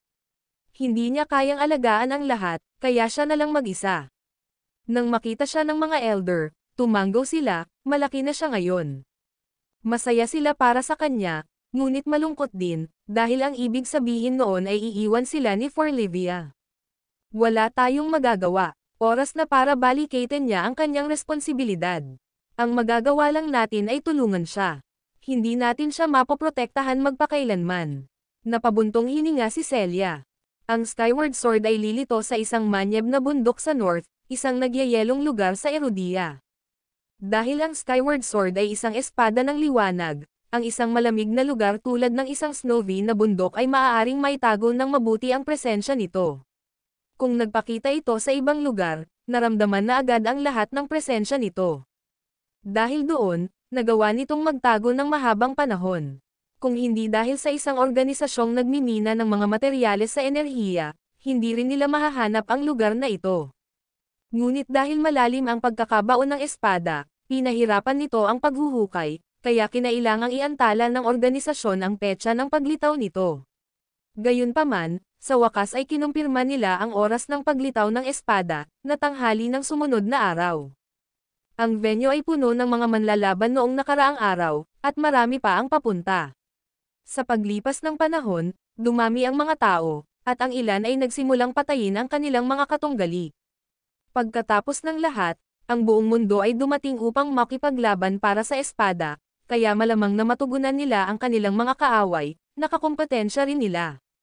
Bago pa man lumitaw ang espada, nagsimula na ang pagpatay. Nagkalat ang mga bangkay sa buong lupain, na ginagawang isang buhay na impyerno ang lugar. Gayunpaman, ang lahat ng makapangyarihang organisasyon ay nagpapakita lamang sa huling posibleng sandali, hindi kailanman mas maaga. Gayunpaman, marami na sa kanila ang naroroon, kahit na hindi pa sila nagpapakita ng kanilang hitsura. Dumating si Forlivia sa lugar isang araw bago lumitaw ang espada. Maraming mandirigma ang gustong ay bully mula noong siya ay isang babae, ngunit pinalipad niya silang lahat. Dapat ay hindi na nila sinubukang kalabanan siya, dahil mayroon siyang pangkat ng makapangyarihang mga bodyguard na sumusunod sa kanya, hindi banggitin na isa rin siyang makapangyarihang manlalaban. Gayunpaman, hindi kaagad ipinakita ni Forlivia ang kanyang kapangyarihan. Sa halip, nagtago siya at hindi nakakuha ng atensyon ng sinuman.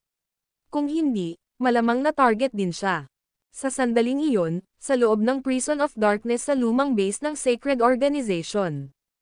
Nawalan ng malay si Cyrus dahil hindi na niya kinaya. Matapos ma-torture sa kanyang isipan, sa wakas ay pinakawalan niya ang kanyang sarili. Ilang sandali na ang lumipas mula nang siya ay nahimatay, at ang kanyang buhay ay unti-unting dumudulas. Taliwas kay Levi, malapit na siyang mamatay kung magpapatuloy iyon. Gayunpaman, sa sandaling iyon, naramdaman niya ang isang nakakatakot na puwersa na pabago-bago sa kanyang paligid, at iyon ang nagpagising sa kanya. Ilang sandali pa, napagtanto niya kung saan nanggagaling ang puwersa. Galing iyon kay Levi. Siya ay nasusunog na kasing init ng araw, at ang kanyang pagbabasa ng enerhiya ay tumaas. Pakiramdam ni Cyrus ay parang palapit ng palapit sa kanya ang araw, nagbabantang susunugin siya. Diyos ko! Ang video na ito ay edited by Herban Storytelling. Kabanata 2173. Pagtatapos ng pag-iisa na pagsasanay. Ramdam ni Cyrus na natutunaw siya sa init dahil hindi niya kinaya. Malapit na siyang maglaho na parang buga ng usok sa isang sandali kung hindi niya ipagtanggol ang sarili. Dahil sa matinding init, sa wakas ay gumaling si Cyrus at ginawa ang lahat ng kanyang makakaya upang ipagtanggol ang enerhiyang nagmumula kay Levi. Ano ang nangyayari? Anong nangyari? Sa nakalipas na 2 taon, hamina ang puwersa ng buhay ni Levi, hanggang sa tuluyang nawala. Para siyang nakarating sa nirvana at hindi gising kahit anong gawin ni Cyrus. Akala niya ay patay na si Levi, ngunit ngayon ay nakaramdam siya ng matinding enerhiya mula sa kanya. Hindi ito kapanipaniwala. Ito na ba iyon? Natapos na ba niya ang kanyang pagsasanay? Ngunit bago niya natapos ang kanyang pag-iisip, isang alon ng enerhiya ang bumalot sa kanya at nagpabuga ng dugo, na ikinagulat niya. Banal na shout. Nasugatan niya ako sa kaunting lakas niya. God! Para siyang araw. Oh! Shout! Literal na tinutunaw ako ng energy niya. Napasigaw si Cyrus sa sakit. Nararamdaman niya ang pag-crack ng kanyang balat, pagsabog ng kanyang mga organo, at pag-alis ng kanyang kaluluwa sa kanyang katawan. Walang iba kundi ang paghihirap para sa kanya. Sa teknikal na paraan, pumasok si Cyrus sa nag-iisang pagsasanay sa loob ng 2 taon at naging mas malakas kaysa dati. Sinusubukan niyang ipagtanggol ang kanyang sarili, ngunit patuloy pa rin ang mga alon ng enerhiya na bumagsak sa kanya at lumala ang kanyang mga pinsala. Nagsuka pa siya ng dugo sa proseso. Lumakas ang paghihirap, at naramdaman niyang nahati sa dalawa ang kanyang kaluluwa. Magkagayunman, itinakda pa rin niya ang kanyang pinakamakapangyarihang depensa para hindi masira ang sarili. Patuloy siyang sumisigaw, ngunit hindi nito napigilan ang paglala ng kanyang mga sugat, at nagsimula siyang magdugo ng mga balde. Ito ang unang pagkakataon na si Cyrus ay malapit ng mamatay, at ito ay mula lamang sa enerhiyang pinalabas ni Levi nang hindi namamalayan. Ang pag-iisip ng kung ano ang tunay na kapangyarihan ni Levi ay maaaring mag-isa ay nagpaparinig sa kanya. Gaano siya kalakas? Ay, hindi mahalaga. Puputukan niya ako agad. Itututuring akong mga atomo. Si Levi ay, nakakatakot. Nanginginig sa takot si Cyrus. Lalong uminit si Levi, at pakiramdam ni Cyrus ay ilang pulgada na lang ang layo sa kanya ng araw. Lingid sa kaalaman ni Cyrus, may malaking nangyayari sa labas ng Prison of Darkness. Ang pulang kidlat ay umaatungal sa langit, sumisigaw ng kanilang galit. Napasigaw si Cyrus, pakiramdam niya ay sisabog na ang katawan niya saglit. Mamamatay na ako. Sinusubukan niyang mamatay, kaya hinayaan niya ang kanyang sarili sa huli, ngunit pagkatapos na masaksihan ang kapangyarihan ni Levi, nakita niya ang pag-asa na makalaya mula sa bilangguan. Dahil dito, ayaw na niyang mamatay. Ngayon, gusto niyang mabuhay, ngunit ang napakalaking init ay nagbabanta na mapunit siya. Bago sumabog si Cyrus sa hiwa-hiwalay, ang lahat ng enerhiyang iyon ay dumaloy pabalik kay Levi na parang wala doon. Kaya lang, natanggal lahat ng pressure kay Cyrus. Bago siya mamatay, alam ni Cyrus na siya ay naligtas. Hingal na hingal siya pero nakaramdam ng excitement dahil nalagpasan niya ito. Noon lang, napansin niyang nagmulat ng mata si Levi, ngunit hindi ordinaryong mga mata ang nakita niya. Nakita niya ang umaatungal na mga kidlat, mga bituin na umiikot, at universo na nagkapira-piraso. Hindi iyon ordinaryong titig. Isang sulyap lang iyon, pero ramdam ni Cyrus na nanginginig ang mismong kaluluwa niya na parang wala siyang naitatago kay Levi. Banal na shout. Nakakabaliw ito. Anong freak yan? Hindi ito ang Levi na kilala ko. Siya ay, umakyat. Mukha siyang banal na parang parte niya ang mundo. Ito ay isang mahiwagang pakiramdam, isang beses lang naramdaman ni Cyrus nang nasa paligid ang mentor ni Levi. Maestro, tapos ka na ba sa wakas? Excited na tanong ni Cyrus. Oo, sa wakas ay sinagot siya ni Levi pagkatapos ng 2 taon. Ang video na ito ay edited by Urban Storytelling. Kabanata 2174. Sa wakas, nakatanggap ng sagot si Cyrus. Buong iminulat ni Levi ang kanyang mga mata at tumayo. 2 taon, hinaing niya. Muling nabuhay ang pag-asa ni Cyrus, kaya napatingin siya kay Levi, halos hindi napigilan ang kanyang pananabik. May tiwala siya kay Levi, dahil ang lakas na ipinakita niya kanina ay wala sa mundong ito. Maestro, maaari ka bang lumabas sa bilangguan na ito ngayon? Nanginginig ang boses ni Cyrus. Napangiti si Levi. Kaya kong subukan. Pero please, tumayo ka sa likod ko. Mabilis na tumayo si Cyrus sa likod ni Levi. Pagkatapos niyang gawin, ngumiti si Levi at sumuntok. Tila isang ordinaryong suntok, ngunit ang lakas nito ay lumampas sa oras at espasyo. Ang pinakadakilang kapangyarihan ay madalas na ipinakita sa anyo ng kamunduhan. Iyan ang resulta ng nag-iisang pagsasanay ni Levi. Wala siyang ibang hinangad kundi ang ganap na bilis at kapangyarihan. Ito ay isang simpleng suntok, ngunit ito ay binubuo ng mga bunga ng 2 taong pagsasanay ni Levi. Ramdam ni Cyrus ang nakakatakot na lakas na nagmumula sa suntok, at ramdam niya ang panginginig ng espasyo dahil sa sobrang lakas ng kamao ni Levi. Lalong lumakas ito sa bawat lumilipos na sandali, at sumabog ang hangin sa kanilang paligid bago pa man tumama ang suntok ni Levi sa dingding. Ang enerhiya lamang ay lumampas sa puwersa na maaaring kunin ng pader at ito ay dahan-daang lumikot bago sumuko. Sa bawat segundong lumilipos, ang pag-ikot ay lumalaki. Boom! Sa sandaling tumama ang kamao ni Levi sa dingding, nagpanteng ang tenga ni Cyrus, naging malabo ang kanyang paningin, at blanko ang kanyang isip. Nararamdaman niya ang paglabas ng kanyang kaluluwa sa kanyang katawan, at ang suntok ay tila nagpabalik sa mundo sa orihinal at magulong estado nito. Basag. Siyempre, Nabasag ang pader bago sina Cyrus at Levi dahil sa impact ng suntok na iyon bago nagkapira-piraso. Pagkaraan ng ilang sandali, nabasag ang pader, na inihayag ang labas ng mundo. Narinig ni Cyrus ang tunog ng isang bagay na pumutok, at ito ay lumalakas sa bawat pagdaan ng segundo. Sa kalaunan, napagtanto niya na ang Prison of Darkness ay nagsimula ng gumuho, pagkatapos ay sumabog ito, na walang naiwan kundi magkapira-piraso. Isang suntok lang iyon, ngunit tila may sapat itong kapangyarihan para sirain ang mundo. O hindi bababasa, Prison of Darkness sa kanilang kaso. Mayroong energy converter sa pagitan ng dalawang pader na maaaring mag-convert ng karamihan sa enerhiya mula sa kanilang mga pag-atake, kaya hindi nila ito masira kahit anong gawin nila. Gayunpaman, may limitasyon sa kung gaano karaming enerhiya ang maaaring i-convert ng converter. Kung ang kapangyarihan ay lumampas sa limitasyon, ang converter ay mabibigo at kahit nasisabog. Masyadong malakas ang suntok ni Levi. Ang kapangyarihan ay lumampas sa limitasyon ng converter, kaya sa kalaunan, ito ay pulbos. Basag. Dahil doon, kinailangan ng dalawang pader na kunin ang natitira pang epekto, ngunit kahit na iyon ay hindi napigilan ang mga ito na mabasag sa mga piraso. Naalis ng suntok ni Levi ang pulang-pula na ulap sa labas at nagdulot ng bitek na dumaan sa hanay ng bundok mula sa gitna. Naalis din ng pagsabog ang fog sa malapit, na naging langit sa lupa ang buhay na impyerno na ito. Ganyan kalakas si Levi. Kinailangan ni Dark Emperor na umasa sa kanyang kapangyarihan at talam upang mabuksan ang bilangguan, ngunit ginawa ito ni Levi sa isang suntok lamang. Talagang nakakatakot at wala sa mundong ito.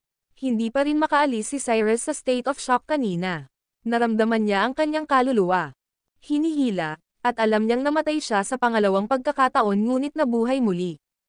Ito ay masyadong malakas. Tao rin ba siya? Nakita ni Cyrus na lumaban ang mentor ni Levi, pero kahit ang lalaking iyon ay hindi nagpakita ng gayong superhuman na lakas.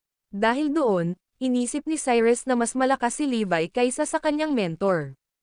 Ngunit higit pa riyan, humiga siya sa lupa at lumanghap ng sariwang hangin habang hinahangaan ang malinaw na bughaw sa kalangitan. Ang tagal nating hindi nagkita.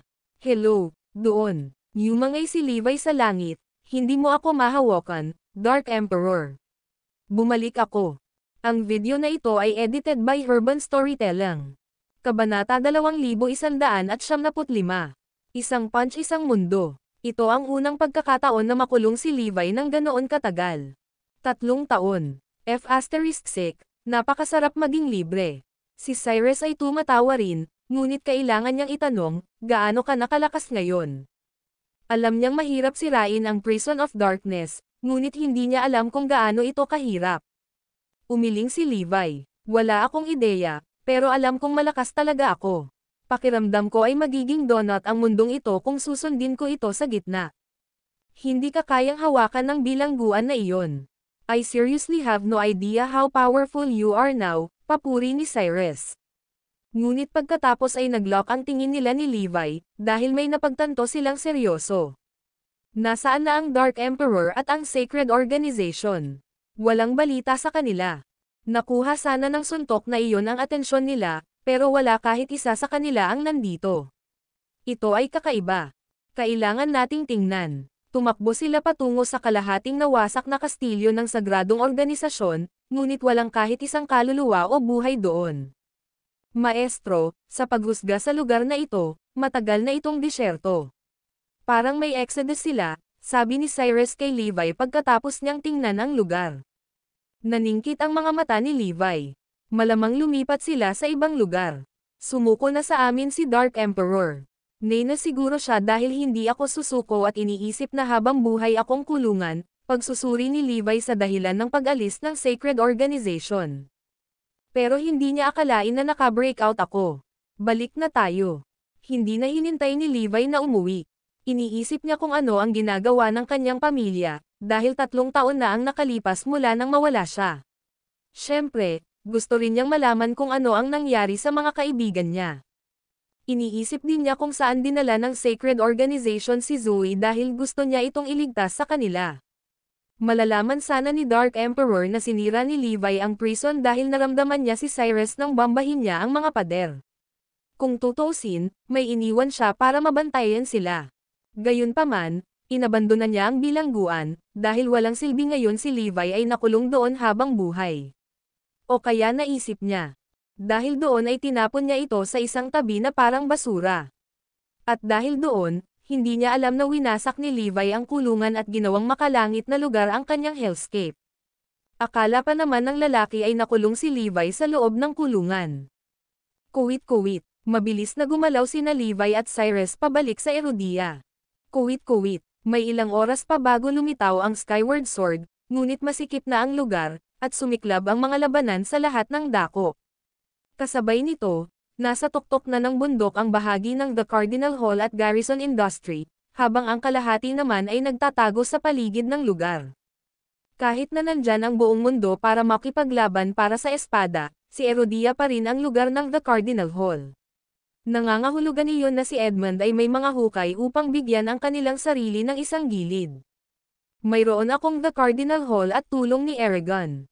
Bukod kay Donald, nakipag-ugnayan na ako sa ibang mga organisasyon. Iniingatan namin ang espadang ito kay Erudia sa isang paraan o iba pa. Napangiti si Edmund.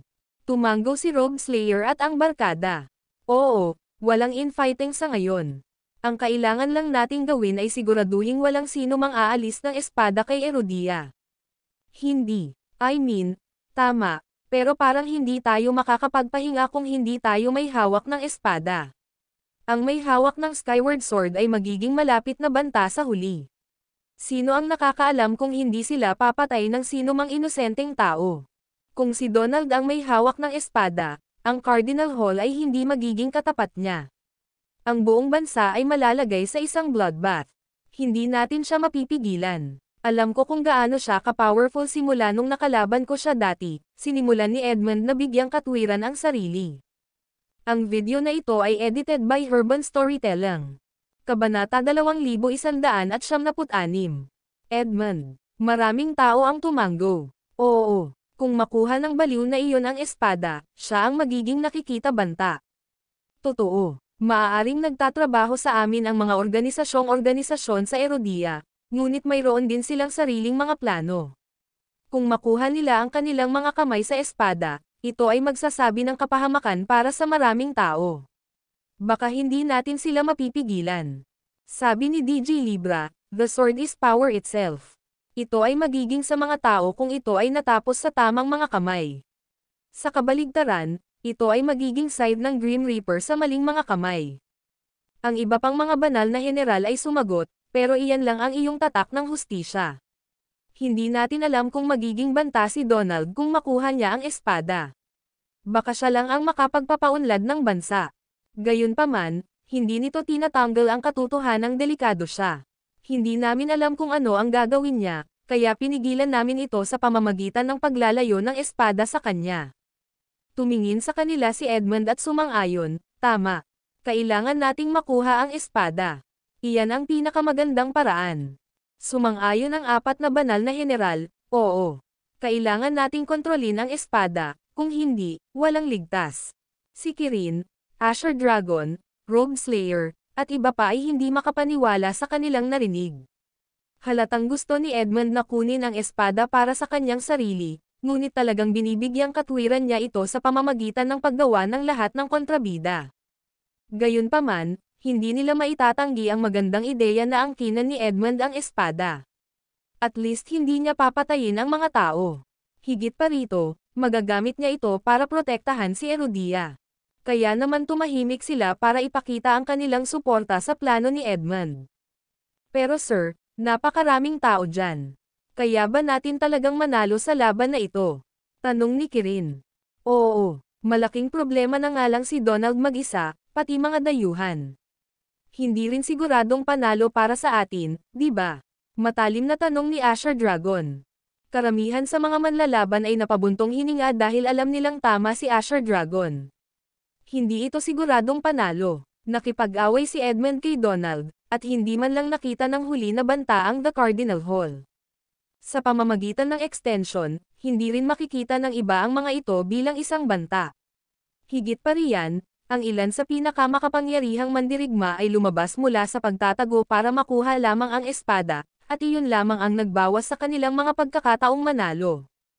Hindi magiging madali ang pagkuha ng espada. Dapat silang magkaroon ng ganap na kapangyarihan.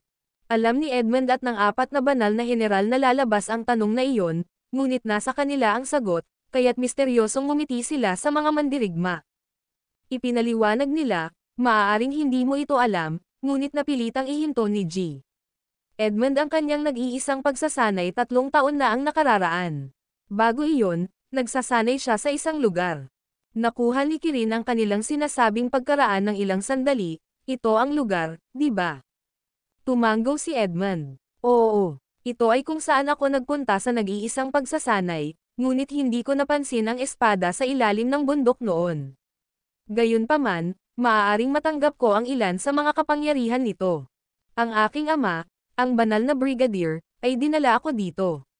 Alam niyang nandito si Skyward Sword, pero hindi niya sinabi sa akin baka maapektuhan ang training ko. Nahanap siguro ng excavating team ang espada dahil nayanig ang lugar pagkalabas ko sa training ko. Nakita ko, sa wakas ay alam na ng lahat ang nangyari noon. Napangiti si Edmund. Nagsanay ako sa lugar na ito sa loob ng maraming taon, kaya mas alam ko ang lugar kaysa sa iba. Ito ay tulad ng aking pangalawang tahanan, at mayroon akong mas malaking kalamangan dito. Kahit ang isang tulad ni Donald ay hindi ako kapareha dito. At sa tulong mo, sigurado akong makukuha natin ang espada sa huli. Tiwala si Edmund sa kanyang kaalaman tungkol sa lugar kung saan siya nagsanay, kaya naisip niyang makukuha niya ang espada nang walang anumang problema. Ngunit pagkatapos ay malupit na kumikinang ang kanyang mga mata. At magpapakita rin ang mga tulad ni Zoe. Gusto kong patayin mo silang lahat kapag nakita mo sila. Ang video na ito ay edited by Urban Storytelling. Kabanata 2177. Ang puwersa ng pagtitipon. Ngumiti ang iba pang lalaki. Natatakot ako na baka kailanganin pa nating pumila para patayin si Zoe. Tumanggaw si Edmund. Alam niyang si Donald at ang angkan ni Garrison ay talagang wala sa dugo ni Zoe. Kaya naman, hindi man lang sila magkakaroon ng pagkakataon. Dahil si Zoe ay pangkalahatang kaaway ni Erodia. Lahat ng pinakamakapangyarihang puwersa sa loob ng bansa ay naghahanap upang paksain siya upang maiangat ang kanilang reputasyon. Ang bawat isa ay nagnanais ng isang piraso ng kaluwalhatian. Dahil dito, nagkaroon ng pila para lang patayin siya. Inilagay ni Edmund ang lahat para makontrol niya ang buong sitwasyon mamaya. Nang gabing iyon, kitang-kita ng lahat ang Celeris energy ng Skyward Sword na namumula sa buong lugar. Kahit na nababalutan sila ng malalim na nyebe, walang sino man ang nakaramdam ng lamig, na nagdulot ng kakaibang sensasyon.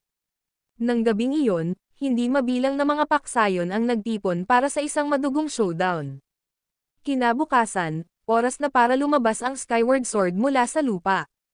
Isa-isang nagtipon ang maraming makapangyarihang paksayon. Kasama nila ang angkan ng Garrison na naglalayong manguna sa kanilang lahat. Nakatayo sa malayo, sinuri ni Donald ang karamihan ng tao sa isang mapagpalang paraan.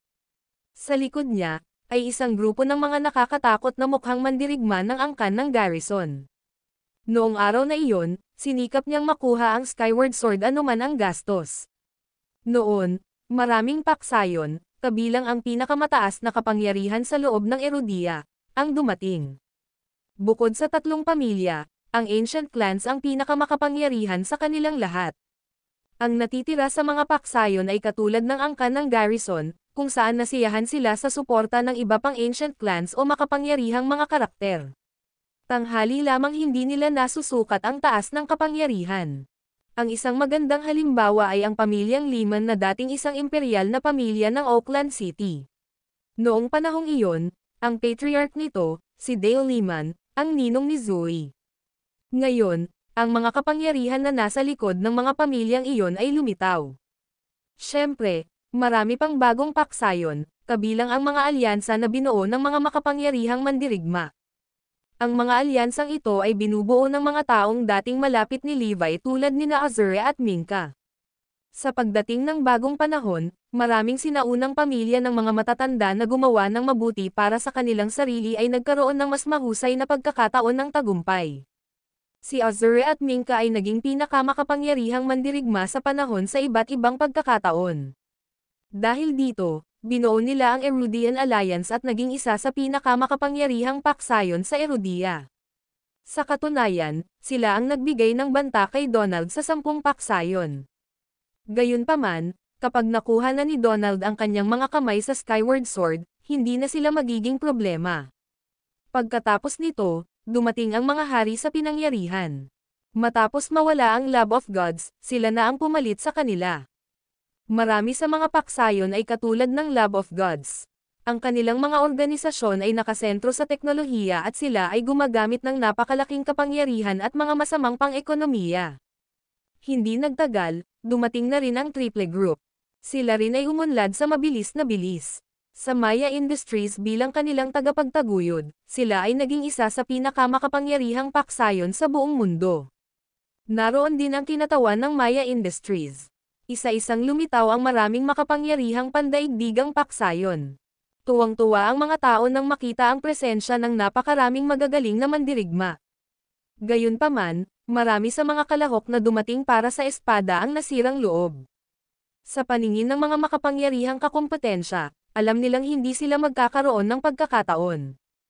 Ang hitsura ng Skyward Sword ay nakikita ng higit sa bahagi ng mga nasa Divine Leaderboard. Malinaw, nag-iwan ito ng kaunting pagkakataon ng tagumpay sa iba. Wow! Tingnan mo! Biglang nag-iba ang mood ng mga tao sa gitna ng hingal ng lahat. Ang 4 na progenitor mula sa lahi ng vampira ay lumitaw, na nagdulot ng takot sa puso ng lahat. Pagkatapos ng lahat, may alamat na maaari silang talunin ng Skyward Sword. Kaya, sila rin ay naparito upang labanan ito. Tingnan mo, nandito na ang She-Devil, si Zoe. Bulalas ng karamihan nang makita si Zoe. Si Zoe ay naging sikat sa nakalipas na 3 taon. Kaya naman, natural na lumikha ng kaguluhan ang kanyang hitsura. Ang video na ito ay edited by Urban Storytelling. Kabanata 2178. Gayunpaman, ang Sacred Organization ay hindi lumitaw kasama si Zoe habang sila ay nagtatago sa mga anino.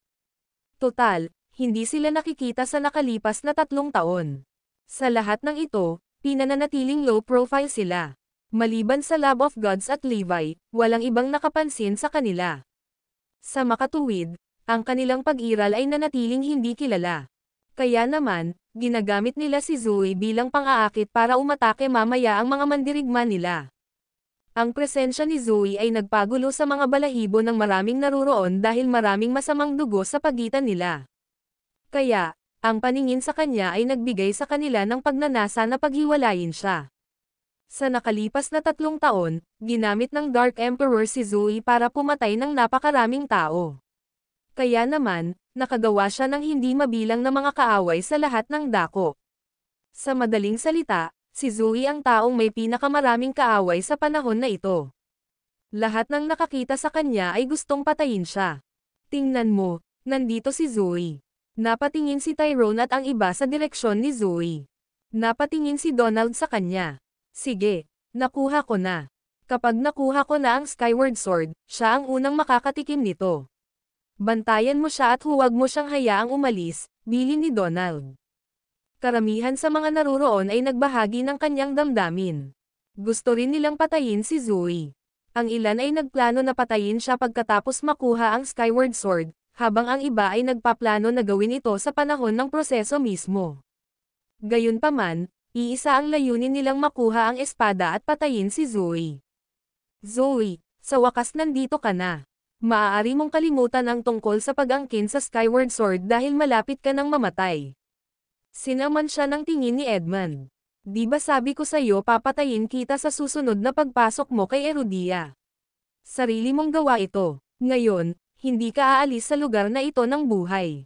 Samantala, si Winona at ang iba ay nakaramdam ng conflict sa mukha ni Zoe. Nasa dilema sila kung papatayin ba siya o pakakawalan. Kaya naman, naipit sila sa pagitan ng kanilang personal at may mga obligasyon. Anong gagawin natin kay Zoe mamaya? Hindi natin siya kayang patayin o palayain. Gayunpaman, hindi umimik si Zoe dahil wala siyang planong umalis ng buhay sa lugar. Ang layunin niya ay patayin ang iba pa niyang mga kaaway. Sa pagwawalis ng kanyang tingin sa paligid, nakita niya ang kanyang mapagkunwari na mga kalaban sa lahat ng dako. Papatayin ko silang lahat at kukunin ang Skyward Sword sa ngalan ng aking amo. Iyon mismo ay katumbas ng aking sakripisyo.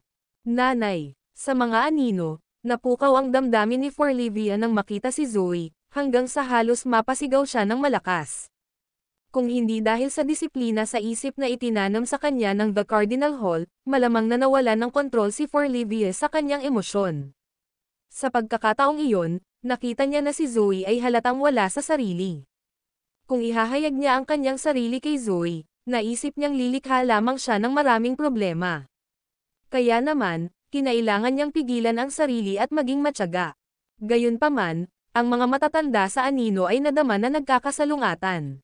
Ano ang gagawin natin? Kung inatake ang nanay ni Forlivia, dapat ba tayong tumulong? Tanong ni Elder Celia. Natigilan ang ibang matatanda. Isinasaalang-alang ang kanilang pagkakakilanlan at ang estratehikong sitwasyon, sila ay nasa isang dilema. Maaari lamang nating ibabase ang ating mga desisyon sa kaligtasan ng Forlivia. Kung tungkol sa iba, hindi natin sila bagay. Makikialam lang kami kung nasa panganib si Forlivia. Pagkatapos ng lahat, ito ang napagkasundoan namin at dapat. Stick to it, iginiit ng isa. Gayunpaman, iyon ang nanay ni Forlivia doon. Kapag may nangyari sa kanya, masasaktan si Forlivia. Pinatay siya ni Elder Celia. Iyon lang ang maaaring maging kapalaran niya. Ang aming tungkulin ay tiyak ang kaligtasan ni Forlivia at wala nang iba pa. Eksakto. Makikialam lang tayo kapag nasa panganib si Forlivia. Kahit na kailangan nating harapin ang sinaunang angkan ng garrison. Ma'am, naiintindihan. Tumanggo ang lahat bilang pagsang-ayon. Ang prinsipyo ay hindi nagbabago. Gaano man kadesperado si Forlivia, hindi sila makikialam. Samantala, ang buong lugar ay napuno ng mga malalakas na mandirigma. Nang malapit nang lumabas ang Skyward Sword, nagsimulang punan ng Celerus energy ang kapaligiran. Ang video na ito ay edited by Herban Storytelling. Kabanata 2179. Lumitaw ang Skyward Sword. Samantala, sina Levi at Cyrus ay naglalakbay sa isang rutang dinaanan sila ng 18 madilim na anghel noon. Sa buong paglalakbay, wala silang nakitang kaluluwa habang ang ruta ay halos hindi nagbago mula sa 3 taon na ang nakakaraan. Gayunpaman, nang mas malapit sila kay Archulea, napansin ni na Levi at Cyrus na malaki ang pagbabago sa mundo sa nakalipas na 3 taon. Ang bilang ng mga mabibigat na mandirigma ay tumaas ng malaki. Orihinal na inapi ng mga progenitor, si Archulea ay napuno na ngayon ng mas maraming mandirigma. Napakalakas na ngayon ng sentido ni Levi kaya naramdaman niya ang lahat ng bagay sa paligid niya. Ipinikit ang kanyang mga mata, pinalawak niya ang kanyang pandama upang masakop ang buong bansa ng Archulea. Walang energy wave ang makawala sa kanyang pakiramdam. Ang bawat tao at buhay na bagay ay naglalabas ng kaunting enerhiya. Kaya, gagamitin ni Levi ang lakas na kanilang ilalabas upang hatulan ang kanilang lakas.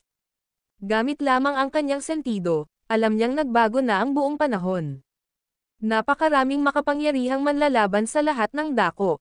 Ang kanyang lakas mula 3 taon na ang nakakaraan ay maituturing na walang kabuluhan sa panahon na ito, na magiging dahilan upang siya ay walang magawa. Bagamat mabilis ang pag-unlad ng mundo sa nakalipas na 3 taon, ang lakas ni Levi ay tumaas ng mas mabilis. Sa katunayan, ito ay umabot sa isang punto kung saan siya ay hindi maisip na makapangyarihan. Sa kanilang paglalakbay sa Archulea, sina Levi at Cyrus ay nakatagpo ng kanilang mga problema. Gayunpaman, hinarap ni Cyrus ang lahat sa kanila nang hindi kailangang iangat ni Levi ang isang daliri. Kung iisipin, may utang na loob sa akin si Archulea. Mangolekta ako sa kanila kapag may pagkakataon. Malinaw na naalala ni Levi kung sino ang kanyang mga kaibigan at kaaway. Di nagtagal, pagkatapos ng ilan pang pagtatagpo, naunawaan ni na Levi at Cyrus ang mga nangyayari sa panahon na iyon. Nalaman din nila na iyon ang araw na dapat lumabas sa Skyward Sword, at maraming paksayon na nagnanais nitong magtipon. Hindi rin nakaligtas sa kanyang pansin ang balita tungkol kay Zoe. Natatakot ako na bahagi ito ng pakana ng Dark Emperor. Wala ba siyang balak na hubugin ako bilang isang killing machine pero hindi niya magawa? Sa katunayan, nabigo rin siyang ikulong ako sa Prison of Darkness. May magandang ideya si Levi kung ano ang ginagawa. Sumigaw si Cyrus, how dare he? Halika, sabay-sabay tayong pumunta sa Erudia. Dahil doon, nagmamadali sina Levi at Cyrus papunta kay Erudia. Bago lumabas ang Skyward Sword, may gusto akong sabihin. Malugod kayong lahat na ipaglaban ito. Gayunpaman, ang sino mang magbanta kay Erudia ay tatanggalin ng The Cardinal Hall, deklara ni Edmund. Nang magsalita siya, nagsimulang maghintay ang lahat. Basag, basag. Sa sandaling iyon, nagsimulang mag-crack ang malalaking bahagi ng nagyayelong kapatagan. Isang nagniningas na aura ang bumungad at umakyat patungo sa langit. Sumunod, ang dagandong ng kulog ay nagpapahiwatig ng pagdating ng Skyward Sword. Napakalakas ng pakiramdam ng nalalapit na pagdating nito kaya mararamdaman ito ng lahat. Parehong nasa sabik at kinakabahan, ang lahat ay naghihintay ng may pananabik. Boom! Sa isang higanteng dagandong, gumuho ang buong nagyayelong kapatagan. Ang nagniningas na aura na ibinubuga ng Skyward Sword ay natunaw ang lahat ng likidong nakapalibot dito. Ang Skyward Sword na nakabaon ng malalim sa yelo ay malapit ng lumitaw. Lalabas na! Lalabas na! Sa sandaling iyon, na parang lahat ay nagngangalit, tumalon sila sa higanteng bunganga na nilikha ng lumulubog na yelo upang labanan ang Skyward Sword. Si Zoe ang unang gumalaw nang mawala siya sa isang iglap. How dare you go for the Skyward Sword? Habang nagsasalita sila, isa-isang tumalon sa bunganga ang iba pang mandirigma. Maliban sa angkan ng garrison, ang pinakamakapangyarihang paksayon ng Erudia ay tumalon din sa bunganga. The Kings, Maya Industries, ang Triple Group, maging ang 4 na progenitor ay sumugod dito. Higit pa rito, maraming iba pang mga mandirigma na nagtatago sa mga anino ay hindi na nakapagpigil sa kanilang sarili. Paikot-ikot sa isa't isa, silang lahat ay nakipaglaban sa kulungan, nag-aalala na sila ay may iwan. Samantala, inihanda ni Edmund, na responsable sa pagpapanatili ng kaayusan, ang lahat ng kanyang mga tauhan. Maging ang mga elite fighters mula sa Garrison Industry ay nanunood mula sa kani-kanilang istasyon. Ito ang mundo ni Edmund, at kailangan niyang panatilihin ang lahat sa ilalim ng kanyang kontrol. Tulad ng para kay Donald, siya ay isang dagat ng kalmado. Ang unang nakakakuha ng espada ay maaaring hindi isa na umalis kasama nito. Hihintayin natin na mapagod sila bago tayo mag-strike. Binigyan ni Donald ng masamang tingin si Edmund. Ang video na ito ay edited by Urban Storytelling. Kabanata 2200. Ang nakakatakot na kapangyarihan ng Skyward Sword. Sa mata ng isa't isa, sila lang ang tunay na magkalaban. Bagamat ang iba ay mga elite mula sa Divine Leaderboard, pareho silang hindi nakikilala sa mga banta. Ang nakikitang balakid ay ang pangwakas. Ang higanteng ice crater ay biglang napuno ng libu-libong mandirigma. May lalim din itong 3,000 metro. Sa makatuwirang pagsasalita, ang mas malalim ay lumalim, mas malamig ito. Dahil ito ay 3,000 metro ang lalim, ang ilalim ay dapat na nagyayelo. Gayunpaman, ang mas malalim na paglalakbay, mas mainit ito. Parang may papalapit sa araw. Hindi nagtagal, nakita ng lahat ang nakakasilaw na liwanag na ibinubuga mula sa ibaba. Ang Skyward Sword. Nakita ito ni Zoe. Boom! Nang sumugod si Zoe para kunin ito, nag-apoy ang espada ng nag-aalab na aura para itulak siya pabalik. Nang tingnan kung paano napaso ang kamay niya, nagulat si Zoe.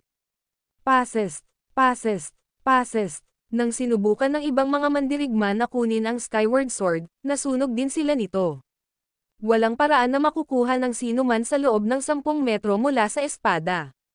Dahil ang Skyward Sword ay dapat na pumatay sa mga vampira, ang Celerus energy na ibinubuga nito ay mas matindi nang lumapit ang 4 na progenitor. Pinaso ng apoy nito, napaungol silang 4 sa matinding sakit. Nagulat ang lahat sa sitwasyong kinakaharap nila. Walang paraan na makalapit sila sa espada, lalo pa itong kunin. Habang ang maraming iba pang mga mandirigma ay humalili upang subukan, lahat sila ay napilitang bumalik sa pamamagitan ng nakakapasong aura ng espada. Higit pa rito, ang maapoy na aura na ibinubuga ay lalong tumindi.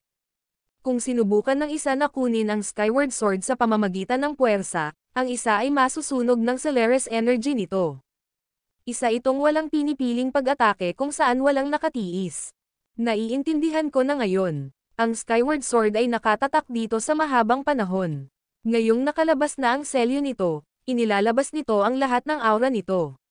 Kaya, ito ay kapag ito ay nasa pinakamakapangyarihan. Ang aura lang nito ay sapat na para sa lipulin, tayong lahat. May nagpuna. Kung ganoon, ano ang dapat nating gawin? Dapat ba nating hintayin na hangin na ang aura nito bago ito kunin? Talaga, iyon lang ang pagpipilian natin. Maaari lamang itong kunin ng isang tao sa pamamagitan ng kapangyarihan kung ang isa ay mas higit kaysa ito. Gayunpaman, walang sino man dito ang makakagawa niyan. Nagsimulang mabalisa si Zoe. Ano man ang mangyari, kailangan niyang kunin ang espada para sa kanyang amo. Sa sandaling iyon, may lumitaw na figure sa tabi niya. Death Fiend. Dati, ipinadala ng Dark Emperor ang lahat ng elite sa loob ng Sacred Organization maliban sa Death Fiend. Siya ay inilalaan para sa ibang layunin. At ngayon, naipakita na niya kung ano ang layuning iyon. Iniabot niya kay Zoe ang isang espesyal na guwantes. Ang mga guwantes ay ginawa ng Dark Emperor matapos masipsip ang madilim na enerhiya mula sa Terrorblade. Ang tanging layunin nito ay tulungan siyang makuha ang Skyward Sword. Dahil siya ang may-ari ng Terrorblade, mas naiintindihan niya ang Skyward Sword kaysa sa iba. Upang magamit ang Skyward Sword, kailangan ng isang manlalaban na kalibre ni Zoe na magsuot ng espesyal na guwantes upang ma-neutralize ang Celerus energy ng espada. Napagtanto na ito ng tanging paraan, isinuot ito ni Zoe at sinubukang agawin ang espada. Nababaliw ba siya sa pamamagitan ng paghawak nito ng pilit? Akala ng lahat ay nabaliw na si Zoe dahil mabubuwal siya ng Celerus energy ng espada. Nang ilabas ng espada ang kapangyarihan nito kay Zoe, sinimulan itong kontrahin ng mga guwantes. Sa pamamagitan ng pagsasama ng dark energy nito sa Celerus energy, nagawa ng glove na i-neutralize ang mga nakakapinsalang epekto nito. Sa ilalim ng nakakagulat na tingin ng lahat, nakuha ni Zoe ang Skyward Sword. Ha? Ano? Ang lahat ay napuno ng hindi paniniwala. Nagawa na ba ni Zoe? Umalis. Nang matanggap ang mga tagubilin, sumugod si Zoe pabalik sa ibabaw. Huwag hayaan siyang makatakas kasama ang Skyward Sword. Unti-unting nakabawi mula sa kanilang pagkagulat, lahat ay naghabol habang ang ilan sa kanila ay sinubukang hamarang sa kanyang daan. Ang sinumang humadlang sa aking daan ay mamamatay. Sabay hawak ni Zoe sa Skyward Sword. Sa pagpapakawala ng Celerus energy nito, ang mga kalaban na hamarang sa kanya ay nawasak sa ulap ng dugo kahit na sila ay mga piling mandirigma. Ang Skyward Sword ay sobrang nakakatakot. Nagulat ang lahat sa kapangyarihan nito. So yun lamang po mga master. Sana nag-enjoy kayo sa pakikinig. Magkita-kita po ulit tayo sa aking mga susunod na videos.